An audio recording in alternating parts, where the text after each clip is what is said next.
కార్యక్రమం ఉంది. ఇక్కడ వస్తే మనకు తాగునీటి సమస్య గురించి కానీ తర్వాత కరెంట్ సమస్య గురించి కానీ సర్పంచులు వారి వారి గ్రామ పరిధిలో మనకి ఏమేమి ఉన్నాయి, ఎట్లయితే దాన్ని అధిగమించగలుగుతాం అని చెప్పేసి మనం వాళ్ళకి ఒక సలహాలు సూచనలు మీరు ఇవ్వాలి, అధికారులు దానికి స్పందించి ఎట్లా ఏది చేయాలని చెప్పేసి వాళ్ళు దానికి తగిన విధంగా మీరు చెప్పిన సమస్యలు తొందరగా తీర్చే విధంగా అందరూ కూడా వాళ్ళు కృషి చేస్తారు. అందరూ తర్వాత మండలాధికారులు కూడా, మండల అభివృద్ధి అధికారి వాళ్ళందరూ కూడా మీకు అందరు డిపార్ట్మెంట్తో కోఆర్డినేట్ చేసుకొని తొందరగా పనులు కంప్లీట్ అయ్యేటట్లు చూస్తారు. కాకపోతే మీకు అందరికీ తెలుసు, మనకు సింగూరు డ్యామ్ సేఫ్టీ అథారిటీ వాళ్ళు 2016లో చెప్పింది దానికి డ్యామేజ్ అయింది, సింగూరు డ్యామేజ్ అయింది, దాన్ని తొందరగా రిపేర్ చేయాలి, రిపేర్ చేయకుంటే ఇంకా ఎక్కువ డ్యామేజ్ అయ్యే ప్రమాదం ఉన్నది అని చెప్పిపోయింది. 2016లో చెప్తే మీకు అందరికీ తెలుసు, మనం అప్పుడు మొత్తం ధర్నా చేసాము, అంగర్ సైడ్ చేసాము, హరీష్ రావు అప్పుడు నీళ్ళన్నీ కిందికి మిడ్మానేరు తీసుకొని పోయాం. మిడ్మానేరు తీసుకొని పోయినప్పుడు మొత్తం మంజీర మొత్తం ఎండిపోయింది. అప్పుడు మీరు అందరూ వచ్చారు, అంగమైనప్పుడు నీళ్ళు పోవాలి, వాళ్ళ కంటికి నీళ్ళు పోయేటకల్లా మొత్తం 2 రోజులు పట్టాలి. ఇప్పుడు ఆ సమస్య కూడా తీరిపోయింది. కానీ నీళ్ళే లేవు, సింగూరులోకి నీళ్ళు పోవడం వల్ల మిషన్ భగీరథ నీళ్ళు కరెక్ట్ వస్తలేదు. ఆయన అప్పుడున్న గవర్నమెంట్లో ఇప్పుడు చేసిన అందరూ అప్పుడు సర్పంచ్లకు వాళ్ళు బోర్ రిపేర్ చేస్తామంటే కూడా వాళ్ళకు కూడా పైసలు లేదు అప్పుడు గవర్నమెంట్లో. ఎందుకు ఇంటికి నల్లు ఇచ్చినాం కదా మిషన్ భగీరథ, ఇంకెందుకు పాత బోర్లు ఎందుకు రిపేర్ చేస్తారు, మళ్ళీ బోర్ ఎందుకు కొత్త బోర్లు ఎందుకు కొడతారు, మోటార్లు రిపేర్ చేయాలంటే అవసరం లేదు, పక్కకు పడేసేయండి, మోటార్లతో ఎందుకు, ఇంటింటికి ఇచ్చినాం అయిపోయాయి. ఇంటింటికి వచ్చినా లేదా అని ఎవరు చూడలేదు. కానీ ఇప్పుడు అవన్నీ బయటపడుతుంది, సింగూరు నీళ్ళు పోవడానికి బయటపడుతుంది. ఎంతో కొంత పాపం కొన్ని తాండాలకు నీళ్లు తక్కువ వచ్చినా, రోజు తప్పించి రోజు వచ్చినా ఉన్న నీళ్ళతో సరిపెట్టుకొని వాళ్ళు ఏం అడగలేదు. ఇప్పుడు నీళ్ళు పోయేసరికి అసలుకే నీళ్ళు బంద్ అయ్యాయి. తర్వాత కొన్ని బోర్లు మంచిగా పోసే బోర్లు కూడా మొత్తం అడగంటిపోయినాయి, నీళ్ళు పోతే బంద్ అయిపోయినాయి. కొత్త బోర్లు కొడితే కూడా పడతలేదు. కాబట్టే ప్రభుత్వం చేసింది ఇప్పుడు ఐదు తీసుకోండి, ఎక్కడన్నా మంచి వ్యవసాయ పంటలు అయిపోతాయి మేళ, అవన్నీ నెలకు 6,000 రూపాయలు వాళ్ళకి ఇవ్వడం జరుగుతుంది. 2 నెలల 3 నెలల హైరింగ్ తీసుకుంటే అక్కడికి వెళ్ళి పైప్ లైన్ హౌస్ ఇప్పుడు పైప్ లైన్ అవన్నీ చేసుకొని మనం గ్రామాల్లో నీళ్ళు తప్పే విధంగా కృషి చేయవచ్చు. మొత్తానికి ఎండిపోయి ఎక్కడ చుట్టుముట్టు ఎక్కడ బోర్లు లేవంటే దూరం ఉన్నా సరే అక్కడ నుంచి ట్యాంకర్లు పెట్టుకొని మనం నీళ్లు మాత్రం ఎవరికి అందకుండా ఉండకుండా ప్రతి ఒక్కరికి నీళ్లు తాపే విధంగా మనం కృషి చేయాలని ప్రభుత్వం. ఇప్పుడు ఎమ్మెల్యే ఫండ్స్తో అట్లా పెడుతున్నాం, తర్వాత కలెక్టర్ గారి ఫండ్స్, గవర్నమెంట్కి స్పెషల్ ఫండ్స్ కూడా శాంక్షన్ చేసుకుంటున్నాం, మళ్ళీ ఎంపీ గారి ఫండ్స్ కూడా ఉన్నాయి. అన్నీ కూడా మనము కలిపితే కూడా ఇంకా మనకు సరిపోతుంది. అందరు ప్రతి సర్పంచ్ వచ్చి సార్ మాకు బోర్ కావాలి. అధికారులు కూడా నేను చెప్పిన ప్రతి గ్రామంలో ఎక్కడైతే నీళ్లు పడతాయో అక్కడ చూసి ఫస్ట్ ఒక బోర్, పెద్ద గ్రామం ఉంటే నెక్స్ట్ ఇంకో బోర్ తర్వాత అని చెప్పడం జరిగింది. వేరే ఆల్టర్నేటివ్ విధంగా నీళ్ళు ఎట్లా కాపాలనే ఉద్దేశంతో ఇవన్నీ అడ్వాన్స్గా సమ్మర్ యాక్షన్ ప్లాన్ చేయించి ఫిబ్రవరిలోనే, లేకుంటే ఏప్రిల్లో చేసేది, మార్చ్ ఎండింగ్లో చేసేది, ఫిబ్రవరిలో సమ్మర్ యాక్షన్ ప్లాన్ కూడా చేసి ఏమేమి అవసరం ఉన్నాయని కలెక్టర్కు గవర్నమెంట్ రాసి పంపడం జరిగింది. అయితే ఇప్పుడు ఈ 2 నెలలు మనకు క్రిటికల్గా ఉన్నది. అందుకనే సర్పంచ్ ఊరికే రోజు ఒకరు వచ్చి అడిగితే అట్లా కాదు, ఈ సమస్య ఏమున్నదో గ్రౌండ్ లెవెల్లో పోయి తెలుసుకుందామని చెప్పేసి మీ దగ్గరకు వచ్చి అందరు సర్పంచ్ల ఒపీనియన్, గ్రామస్తుల ఒపీనియన్ తీసుకొని సెక్రటరీలకు కూడా గ్రామాన్ని సెక్రటరీలు కూడా వాళ్ళ ఏం సమస్య ఉన్నదో వాళ్ళు కూడా చెప్పగలుగుతారు. దాన్ని ఎట్లా అధిగమించాలి, నీళ్లు తక్కువ పడకుండా ఎట్లా చూడాలి అని చెప్పేసి మనం అదొక పాయింట్. ఇక కరెంట్ ఇది ఫస్ట్ చూస్తున్నారు మీరు, కాంగ్రెస్ రాగానే కరెంట్ పోయింది, కాంగ్రెస్ రాగానే కరెంట్ పోయింది, బద్నాం చేసుకున్నారు. మనము రాజశేఖర్ రెడ్డి గారు తయారు చేసి ఇచ్చిన కరెంటు మీదనే వాళ్ళు ఫ్రీ కరెంట్ ఇచ్చింది. దాని తర్వాత ఒక్క యూనిట్ కూడా కొత్త తయారు చేయలేదు. మళ్ళీ రేవంత్ రెడ్డి గారు వచ్చాకనే యాదాద్రి ఇవన్నింటి మీద వేరే రామగుండం కొత్త ఇవన్నీ ఓపెన్ చేసి మళ్ళా తర్వాత ఇది పవన విద్యుత్ కానీ తర్వాత సౌర విద్యుత్ కానీ ఈ సోలార్ అవన్నీ పెట్టుకొని ఇప్పుడు మనకు విద్యుత్ తక్కువ పడకుండా ప్రయత్నం చేస్తున్నారు. అయినా చాలా సమస్యలు వస్తున్నాయి. ఇక మీకు ఫీల్డ్ ఏం చేస్తున్నారు, ఏఈలు తర్వాత వీళ్ళు వర్కిస్తారు, మన లైన్ మెన్లు, వీరికి మెటీరియల్ వస్తలేదు. మెటీరియల్ ఎప్పుడు తక్కువ పడలేదు, మధ్యాహ్న ఒక 3 నెలలు 4 నెలలు మెటీరియల్ తక్కువ పడలేదు అంతే. అప్పటి నుంచి మనకు డైరెక్ట్గా ఏది ఉన్నా కూడా మీరు అన్ని ఎస్టిమేట్ చేసి డీడీ కట్టిన తర్వాత ఒక 3-4 నెలల లోపల మొత్తం మెటీరియల్ వస్తుంది, అంత వస్తుంది, శాంక్షన్ వస్తుంది. కానీ శాంక్షన్ అయిన ట్రాన్స్ఫార్మర్లు కూడా సరిగ్గా రైతులకు అందుతలేదు. కంకి మండలిలో పొద్దున మీటింగ్ పెట్టాం. ముందే చాలా మంది వచ్చి సార్ 2 సంవత్సరాలు అవుతున్నది డీడీ కట్టాం, మాకు ఇంకా ట్రాన్స్ఫార్మర్ వేయలేదు సార్. ఇంకా కొంతమంది సార్ మేము డీడీ కట్టాము, మాకు స్తంభాలు ఇచ్చారు సార్, వైర్ వేయలేదు. ఇంకా కొంతమంది ట్రాన్స్ఫార్మర్ తెచ్చిపెట్టింది సార్, ఫిట్ చేయలేదు. ఇవన్నీ ఎన్నో సమస్యలు వచ్చినాయి. ఎక్కడ పోతున్నాయి ట్రాన్స్ఫార్మర్లు, వైర్ ఎక్కడ పోతున్నది? ఇప్పుడు అధికారులకు అడిగిన నేను పొద్దున కూడా క్యాంప్ ఆఫీస్లో రివ్యూ పెట్టి, మనకు పోయిన ప్రభుత్వంలో కూడా మనకి ఇప్పుడు ఇది పట్టణ ప్రగతి, పల్లె ప్రగతి అనే కార్యక్రమం. పల్లె ప్రగతిలో స్తంభాలు ఇన్స్పెక్టేషన్ కట్టింది. దిష్టి బొమ్మలాగా 10 స్తంభాలు ఉన్నాయి, దానికి వైర్ వేయలేదు. వైర్ ఏ ప్రభుత్వం కూడా ఏది ఇచ్చినా కూడా ట్రాన్స్ఫార్మర్ ఇస్తే దాన్ని బడి పోల్స్ ఇస్తుంది, వైర్ ఇస్తుంది, దానికి కావాల్సిన అన్ని ఇస్తుంది. ఇట్లానే వైర్కి సంబంధించి వైర్ పోల్ ఒకటే కాకుండా వైర్ అడిగిన అధికారులకు లేదు సార్ అట్లా చేయము, ఇస్తే స్తంభాలు వైర్ అన్ని ఇస్తామని చెప్పి. కానీ స్తంభాలు వేసిండ్రు, వైర్ లేదు. వైర్ అమ్ముకున్నారా మరి ఏమైందో గడిపోయిందా? ఎందుకంటే చేతి వాటలు చూపిస్తున్నారు లోకల్ ఫీల్డ్లో. మీకు వాళ్ళు వర్క్ ఇన్స్పెక్టర్లు కానీ సారీ లైన్మెన్లు, ఏఈలు వీళ్ళందరూ ఏం చేస్తున్నారు? కాంట్రాక్టర్స్ అందరు కలిసి అమ్ముకుంటున్నారు. నేనే ఎన్నో ట్రాన్స్ఫార్మర్ కొత్తగా ఎస్సీ వచ్చి 2 నెలలు అయింది, 130 ట్రాన్స్ఫార్మర్ శాంక్షన్ చేయించి రాజేష్ ఆల్రెడీ.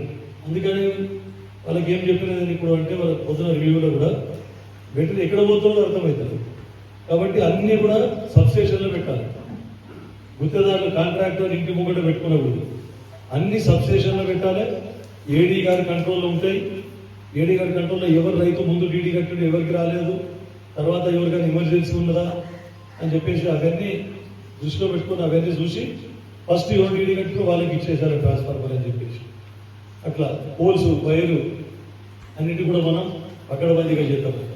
ఆడ ఏది సబ్స్టేషన్ నుండి ఏడీ గారు రాసి ఆ ఏఈకి, ఆ మండలం ఏఈకి ఇవ్వాలి. మండలం ఏఈ కాంట్రాక్టర్లకు వాళ్ళకి ఇచ్చి రైతుల ఈ పద్ధతి ప్రకారం ఎవరెవరికి ఇవ్వాలో వాళ్ళకి ఇవ్వాలి. దాని తర్వాత రిజిస్టర్ మెయింటైన్ చేయాలి. అక్కడ ఈ సబ్స్టేషన్లో ఏఈకి ఎన్ని స్తంభాలు పోయినాయి, ఎంత వైర్ పోయింది, ఎన్ని ట్రాన్స్ఫార్మర్లు పోయింది. దాని తర్వాత మళ్ళా అక్కడికి వెళ్ళి ఎన్ని వచ్చింది, స్టాక్ ఎత్తున్నది. రాత్రి అర్ధరాత్రి పోయి స్టాక్ ఎత్తున్నదంటే కూడా ఏడీ గారు చెప్పే పరిస్థితి ఉండాలి. రిజిస్టర్లో మొత్తం మెయింటైన్ అయి ఉండాలి.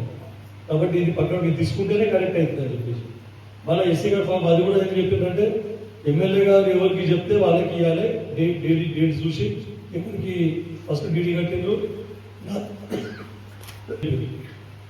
మన పార్టీ రైతులుగా పనిచేస్తున్నారు. వాళ్ళు ఆ పార్టీ ఈ పార్టీ అని సమస్య లేదు. ఎవరు రైతులు ముందు కట్టిందో డీడీ వాళ్ళకి ఇస్తాం. ఏ ఊర్లో సమస్య ఎక్కువ ఉన్నదో ఆ ఊర్లో ఫస్ట్ ప్రయారిటీ ఇచ్చి తాగునీటికి కానీ కరెంటుకి కానీ ఆ విధంగా ముందుకు పోతున్నాం. ఇవన్నీ ఒక సిస్టమ్ చేయాలని ఉద్దేశంతో కొత్తగా ఒక దగ్గర ఒకవేళ ఏమైనా ప్రాబ్లం వస్తే మొత్తం మండలమే కరెంట్ బంద్ అవుతుంది. లేదంటే ఆడ నారాయణగిరిలో 130 kV బంద్ చేసి రిపేర్ చేయవలసిన అవసరం. అట్లాంటిది కాకుండా కొత్త లైన్లు ఏర్పాటు చేయాలి అని చెప్పేసి దానికి కూడా ప్రతిపాదన పెట్టాం. త్వరలో ఇది ఎందుకు తీసుకొచ్చానంటే ఏ సమస్య అయినా ఆర్డబ్ల్యూఎస్ కానీ కరెంట్ కానీ చిన్న సమస్యలు ఉంటే 15 రోజుల లోపల కంప్లీట్ చేయాలి. పెద్ద సమస్యలు ఉంటే ఒక నెల వరకు టైం తీసుకొని నెల లోపల కంప్లీట్ చేయాలి. నేను హైదరాబాద్ నారాయణగిరిలో కూర్చుంటే మీరు మీ ఊర్లో కూర్చుంటే అంటే లాభం ఉండదు. కాబట్టి అధికారులను తీసుకొని ఇక్కడ వచ్చింది. మనకి 15 రోజుల లోపల అన్ని సమస్యలు తీర్చే విధంగా వారు కృషి చేస్తారు. మీరు ఏమైనా సమస్యలు ఉంటే ఒక్కొక్కరు సమస్యలు కూడా మీరు చెప్పండి గ్రామాల వారీగా. తర్వాత ఇంకొకటి ఏంటంటే మేము సర్పంచ్ అయిపోయినామని ఫీల్ కాకూడదు. సర్పంచ్ పని పొద్దున 7 గంటలకు 8 గంటలకు గ్రామ పంచాయతీలో కూర్చొని ప్రజా సమస్యలు తెలుసుకోవాలి. ప్రజా సమస్యలు తెలుసుకొని అంటే ఇంట్లో ముఖ్యంగా ఇప్పుడు ఈ తాగునీటి కొరత ఈ ఇబ్బందుల వల్ల చూసుకొని ఏం చేయాలి, ఎట్లా చేయాలి, ఎక్కడికి తీసుకురావాలి. ఫండ్స్ తక్కువ ఉన్నమాట వాస్తవం. కొన్ని విధాలకు 16 ప్యానల్స్ వచ్చినాయి. వాళ్ళకి శానిటేషన్కి, డ్రింకింగ్ వాటర్కి ప్రాబ్లం లేకుండా ఉన్నది. అయినా కూడా ఇంకెక్కడన్నా ఎక్కువ అవసరం ఉంటే నా ఫండ్లోకి వెళ్ళి నేను కూడా ఇచ్చి పైప్ లైన్ కానీ ఇంకా బోర్లు కానీ ఇంకా వేరే విధంగా ఏది అవసరం ఉంటే అది ఇచ్చి నేను కూడా కృషి చేస్తాను. సర్పంచులు ఖచ్చితంగా ప్రజలతో మమేకమై రోజు పొద్దున కూర్చొని సెక్రటరీలో కూడా రిక్వెస్ట్ చేస్తున్నా. పొద్దున కూడా నా దగ్గరికి వచ్చినప్పుడు కూడా చెప్పిన నేను, రోజు మీరు కనీసం 8-9 గంటల వరకు మీరు గ్రామంకి వస్తే అప్పుడప్పుడు ఎండిఓ గారు కూడా వస్తారు. ఎండిఓ మీరు కరెక్ట్ వస్తే సర్పంచ్, మీరు, ఎంపీడీఓ అందరు కలిసి ఒక కోఆర్డినేషన్తో సమస్యలు ఏమున్నాయో అక్కడికక్కడనే తీర్చే సమస్యలు ఉంటే జీపీ ఫండ్తో అక్కడనే తీసుకోవచ్చు. దాని తర్వాత ఇంకేమైనా పెద్దది ఏమైనా వర్క్స్ ఉన్నాయంటే ఆర్డబ్ల్యూఎస్లో దృష్టికి తీసుకొని వస్తే నేను నా ఫండ్లకి ఏమైనా పెట్టి, లేదంటే కలెక్టర్ గారు కూడా మనకు 1.5 కోటి ఇచ్చారు, ఇంకా 1.5 కోటి కూడా ఇవ్వమని అడిగినా ఇస్తామని చెప్పి పాజిటివ్గా స్పందించారు. అవి కూడా నీళ్ళ గురించి వాడుకుందాం మనం అని చెప్పి చెప్పినాం. బోర్లు పడకపోతే బోర్లు కొట్టకుండా వేరే ఆల్టర్నేట్ సోర్స్. పొద్దున 7 గంటలకు వచ్చి మీరు 12 గంటల వరకు 2 గంటల వరకు పని చేయాలి. 12 అంటే చాలా టైం, ఎవరు దొరకరు. అప్పుడు ఇళ్ళలో ఉంటారో ఉండరో, అక్కడ ప్రజలు కూడా అవైలబుల్ ఉండరు, పొద్దున పనికి వెళ్ళిపోతారు. కాబట్టి సాయంత్రం కనీసం ఒక 3 గంటల వరకు కన్నా 2-3 గంటల వరకు ఉంటే అన్ని సమస్యలు మన దృష్టికి వస్తాయి. ఒక వారం కష్టపడి మొత్తం అందరికీ ఫండ్ ఎంత ఉన్నది అని చెప్పేసి అన్ని సమస్యలు మనం వారం లోపల అన్ని కష్టపడి తీసుకుంటాం. మనం అన్ని సమస్యలు తీర్చేసుకుంటాం. తర్వాత ఏముంటుంది, ఇంకా 3 వారాలు ఏముండదు. ఏదైనా చిన్న ఆడ పైప్ లైన్ వలిగిపోయింది, ఆడ బ్రేక్ డౌన్ అయింది అంటే పని ఉంటుంది. ఫస్ట్ పనులు ఏవైతే ఎంతబడ్డ పనులు ఉన్నాయో శానిటేషన్ కానీ, డ్రింకింగ్ వాటర్ కానీ, అది ఫస్ట్ పెట్టేసుకుంటే మనకు మళ్ళీ ఈజీగా పోతుంది. అప్పుడు 1 గంట లేట్ వచ్చినా సరే, 1 గంట ముందు పోయినా సరే అప్పుడు ఎవరు అడగరు. ఎందుకంటే సమస్యలు ఉన్నాయి కాబట్టి సమస్యలు ఫస్ట్ తీర్చేసుకుంటారు. ఇక సమస్యలు చూద్దాం మళ్ళీ పైసలు లేవు అనుకుంటూ పోతే ఆ సమస్య అట్లనే ఉంటుంది. దాంతోపాటు కొత్త సమస్య అవుతుంది. మళ్ళీ ఇంకా ఎక్కువ ఎంత పని చేసినా కూడా సమస్యలు తీరదు. కాబట్టి ఒకటి ఎప్పటికప్పుడు చేసుకుంటే సర్పంచ్లు అందరు యాక్టివ్ ఉన్నారు. సర్పంచ్లు ఇప్పుడు అందరు యంగ్స్టర్స్ ఉన్నారు. అందరు కూడా కష్టపడాలి, అందరు కూడా ప్రజలకు మంచిగా మేలు చేయాలనే ఉద్దేశంతో ఉన్నారు సర్పంచ్. అప్పటిలాగా గత ప్రభుత్వం లాగా 7 వస్తుందో రాసుకుందాం, పని చేయండి, బిల్లు చెప్పుకుందాం, ఎవరు అట్లా లేరు. ఇప్పుడు అందరు కష్టపడితే పని చేయడానికి తయారు. కాబట్టి వాళ్ళు అందరూ కోఆర్డినేట్ చేసుకొని, ముఖ్యంగా సెక్రటరీలు గతంలో ఏం చేసిందో తెలియదు. ఇప్పుడైతే ఫస్ట్ పొద్దున కూడా మీకు చెప్పిన, మీరు కరెక్ట్గా పనిచేస్తే ప్రభుత్వం మంచి పేరు వస్తుంది. బడ్జెట్ లేకున్నా మీరు అనుకుంటే ఉన్న బడ్జెట్ అనేది మంచిగా పనిచేయగలుగుతారు, మంచి పేరు తీసుకురాగలుగుతారు. మన ప్రభుత్వం మంచి పేరు రావాలన్నా, చెడ్డ పేరు రావాలన్నా ఫస్ట్ మీ చేతుల్లో ఉంది. 75% సమస్యలు సెక్రటరీ, సర్పంచ్ కలిసి తీసుకోగలుగుతారు. With the help of mandal మా సర్పంచ్లకు సలహాలు సూచనలు ఇవ్వండి. కొంతమంది అయితే సర్పంచ్గా రిజర్వ్ సర్పంచ్ గారు ఆయనకి స్పెట్ సంతకం పెట్టాడు. నాకు వచ్చి నిన్న రాలమంది సర్పంచ్ వచ్చి, సెక్రటరీ సార్ అన్ని రాసుకొని సంతకం పెట్టమంటాడు. చదివి ఇప్పియాలి మీరు. ఒకవేళ చదువురాని సర్పంచ్ ఉంటే కూడా మీరు రాసి తీర్మానం ఏం రాసిండ్రు మీరు అది వాళ్ళకి చెప్పి గ్రామ సభలకు రెగ్యులర్గా పెట్టు. ఇంతకుముందు గ్రామ సభ పేరే లేకుండే, మీటింగ్లో పెట్టకుండా, జనరల్ బాడీ మీటింగ్ పెట్టకుండా, గ్రామ సభ పెట్టకుండా. ఖచ్చితంగా గ్రామ సభ 3 months ఒకసారి కదా గ్రామ సభ నింపించి మళ్ళీ మనం ఫిక్స్ చేస్తాం. ఫిక్స్ చేసి మనం మాత్రం మళ్ళీ నడుస్తుంది. అక్కడ మోటార్ ఖరాబ్ అయినప్పుడల్లా దానికి ఇదేది స్టార్టరు రాసింది, కేబుల్ వైర్ రాసింది, ప్రతి దానికి సర్వీస్ వైర్ రాసింది. సర్వీస్ వైరు, కేబుల్, తర్వాత స్టార్టర్, మళ్ళీ మోటార్ రిపేర్ చేయాలి. సర్వీస్ వైరు, కేబుల్ ఎప్పటికి కాలిపోతుందా? మోటార్ కాలిపోయినప్పుడల్లా అది కాలిపోతుందా? ఇక్కడ పోతుందా? అది ఆడి ఉంటుంది కదా. ప్రతిసారి ఎట్లా రాసింది మరి సెక్రటరీలు ఎట్లా సంతకం పెట్టిందేమో దేవుడికి తెలుసు. ఇలా మీకు అడుగుతున్నాం, ప్రతిసారి వైర్ కాలిపోతుందా? అన్ని కాలిపోతాయి, ఒకటేసారి అన్ని కాలిపోతాయా? ఎప్పుడన్నా ఒకసారి చాలా రోజుల వైర్ ఉంటే కాలిపోతుండొచ్చు.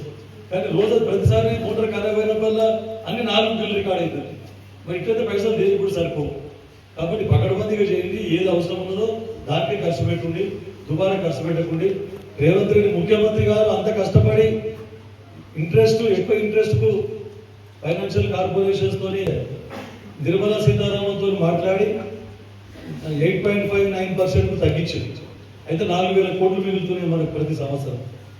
అట్లా మిత్తి కడుతున్నాడు, అప్పు జరుపుతున్నాడు, మళ్ళీ ఇంట్రెస్ట్ తగ్గించుకొని వచ్చిండు. వాళ్ళన్నీ బడ్జెట్ సమకూర్చుకొని ఒకటి ఇచ్చిన హామీలన్నీ నెరవేర్చుకుంటూ పోతున్నాడు. ఖర్చు తక్కువ చేసుకుంటుంది. మాకే ఎమ్మెల్యేలకు ఫండ్ ఇస్తలేదు. మాకు ఎమ్మెల్యేలకు అది ఎందుకు ఇదెందుకు అని 20 కోట్లు అడిగితే 2 కోట్లు ఇచ్చింది.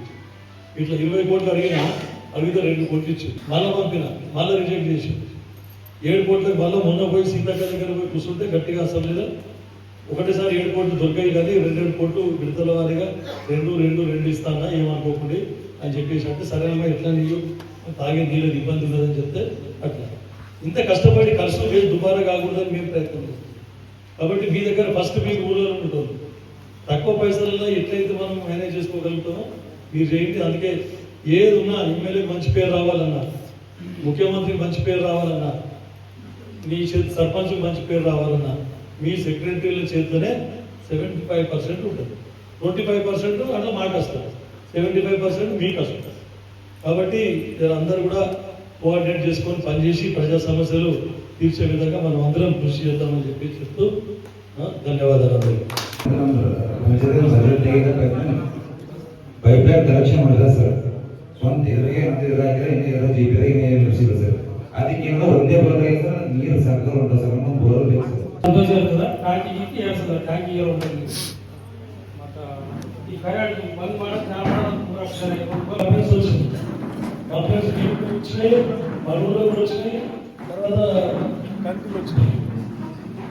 ఈ లైన్ మ్యాన్ సెట్ చేసుకున్నాం సార్. మీరు లైన్ మ్యాన్ కూర్చోబెట్టి మీటింగ్ పెడతారా, కౌన్సిలింగ్ చేయండి, మెమోస్ ఇష్యూ చేయండి ఫస్ట్. తర్వాత ఇప్పుడు 15 రోజులు, కొన్ని పనులు నెల, కొన్ని పనులు 15 రోజులు, చేసిన పనులు ఉంటే 15 రోజులు. ఇంకా సార్ ఎన్ని కాకుండా మీరు బడ్జెట్ లేదా బడ్జెట్ దేనికి అవసరం ఉంటుంది చేసి బడ్జెట్ తీసుకోండి. నాకు ఇబ్బంది కాదు. ఇప్పుడు అందరూ సమస్యలు చెప్పారు, దానికి బడ్జెట్ ఎంత అవసరం అంటే కావాలి. బడ్జెట్ మనము ఎస్సీ గారికి చెప్పి గవర్నమెంట్ కాస్ట్ తెచ్చుకున్న ప్రయత్నం చేద్దాం. కొన్ని ఇప్పుడు చెప్పిన ఓన్కి చెప్పిన దానికి ఇప్పుడు తగ్గాలకు బడ్జెట్ అవసరం లేదు. శిక్షణ చెప్పించే కాంట్రాక్టర్ చెప్పండి. కాంట్రాక్టర్ లాభం పొందుతున్నాడు, కాంట్రాక్టర్ లాభం అయినప్పుడు కొన్ని ప్రజలకు క్రియేట్ చేయవలసి వస్తుంది. అందు గురించి చెప్తున్నాను మీకు. ఈ సమస్యలను తీరితే మా ప్రభుత్వం కానీ మాకు కానీ మంచి పేరు వస్తుంది. సెక్రటరీలు కూడా బాధ్యతాయుతంగా ఎంబడబడి, సర్పంచ్ కూడా ఎంబడబడాలి. మా ఎంపీఓ సార్ స్పెషల్ రిక్వెస్ట్ వాళ్ళందరినీ కోఆర్డినేట్ చేసుకొని కరెంట్ డిపార్ట్మెంట్, ఆడియో డిపార్ట్మెంట్తో ఎట్లా ప్రాబ్లమ్ సాల్వ్ చేయగలుగుతాం. మీకు మంచి పేరు వస్తుంది, నాకు మంచి పేరు వస్తుంది, సర్పంచ్ మంచి పేరు వస్తుంది, గవర్నమెంట్ మంచి పేరు వస్తుంది. ఏదున్నా అత్యవసర నిధుల కింద నా పండుగలు కూడా ఏదైనా అవసరం ఉంటే కూడా ఇమీడియట్ గా పెట్టాలి. ఇప్పుడు ఎందుకంటే ఫస్ట్ మనం కల్తీ వంటలు తాగే మీద మీరు ఇంటే తీసుకున్నాం. ఎందుకంటే కరెంట్ ప్రాబ్లము తాగేది 2 ఈ మండలంలో ఎక్కువ ఉంది. కాబట్టి ఇరవై కూడా సబ్స్టేషన్ వాళ్ళు చేసినాం కానీ అది ఎప్పుడు వాళ్ళ 6 నెలలు పట్టవచ్చు, టెండర్ గింటర్ అయి 12 గంటల ఏడాది పట్టవచ్చు. కానీ ఖచ్చితంగా 4 ట్రాన్స్ఫార్మర్ 4 నాది కూడా ఇరవై యాక్షన్ తీసుకుంటారు. ఇక మీ సర్పంచ్ లైబ్రరీ అడిగింది, లైబ్రరీకి మీరు ఒక బిల్డింగ్ ఇస్తే ప్లేస్ మంచి బిల్డింగ్ ఎంతమంది కూర్చుంటారు? ప్లేస్ కాదు, బిల్డింగ్ కావాలి. బిల్డింగ్ ఇవ్వడంగా రెంటెడ్ బిల్డింగ్ కానీ లేకుంటే పెద్ద బిల్డింగ్ ఏదైనా ఇస్తే తర్వాత ఫర్నిచర్ కొనిపించాలి. బుక్స్ మొత్తం నా బాధ్యత. 2 లక్షల బస్సులు బుక్స్ ఇచ్చింది. తర్వాత ఒక మనిషికి మీరు జీతం పెట్టుకోవచ్చు, 1000 రూపాయలు వాదిస్తారు. మీకు ఆ పంచాయతీకి వెళ్ళి 1000, 2000 మీరు పుస్తకాలు ఏమైనా ఇప్పిస్తారు. ఫర్నిచర్ ఎవరైనా డొనేషన్ సార్ మీకు స్పెషల్ రిక్వెస్ట్ తహసీల్దార్ ఎవరైనా